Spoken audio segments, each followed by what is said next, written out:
Hey everybody, Billy T here. Hope you were able to catch the Masters this past weekend.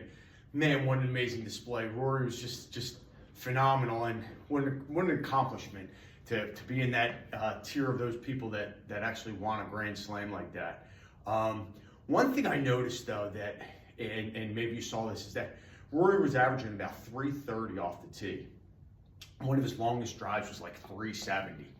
And it's amazing to watch somebody create that kind of power because he's not a real big guy.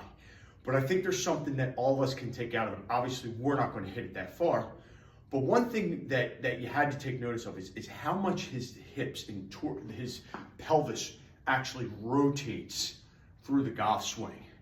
And that's one of the biggest things that I see with us amateur golfers is that we don't have the ability to separate the upper and lower body. And what I mean by that is when we're in our backswing, right? When we start our pelvis, the shoulders tend to go with it.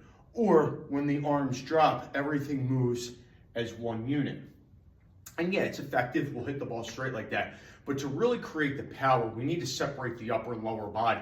And one of the things that Rory does is from the top of his swing, when he shifts his weight, you see that squat that he gets, his pelvis, you watch my belt line here, it's already starting to turn while his shoulders are still back. And then once everything fires, there's so much speed going through. So something we can take out of this as us amateurs is, let's try to create more of that separation between the upper body. So here's how I want you to test it first. First thing you do is get in front of a mirror. Second thing is you want to tuck your shirt in when you do this because I want you to be able to see your belt line, okay? So we can see our belt line here. And what we're going to do is we're going to get in front of a mirror. We're going to get a golf club. Actually, we're going to need two golf clubs.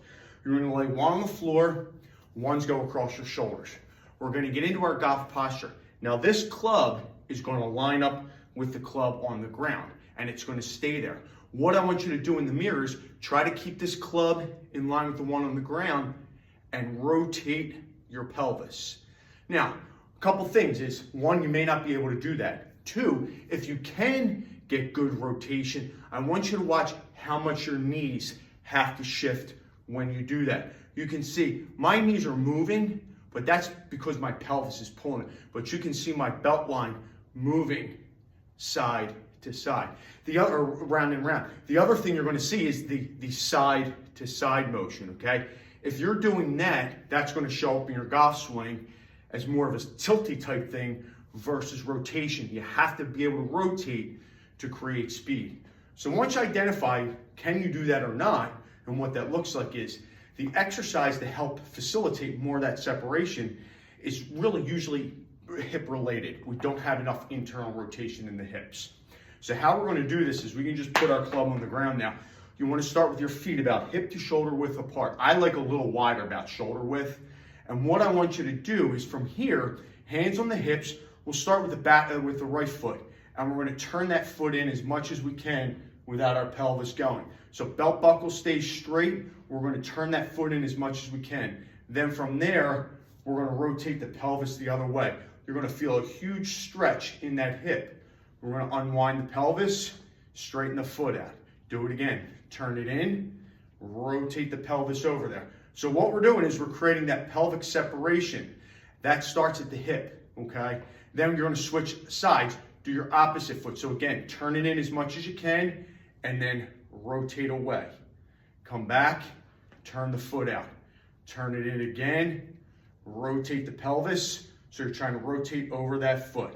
What we're trying to do is loosen up the hip internal, external rotation because that pelvis is going to rotate over top of that hip joint. So if you're struggling with that move, odds are you have tight hips and you want to get those addressed. So I hope this helps you. Give that a try. Do that throughout the day to loosen up the hips, especially if you're sitting a lot.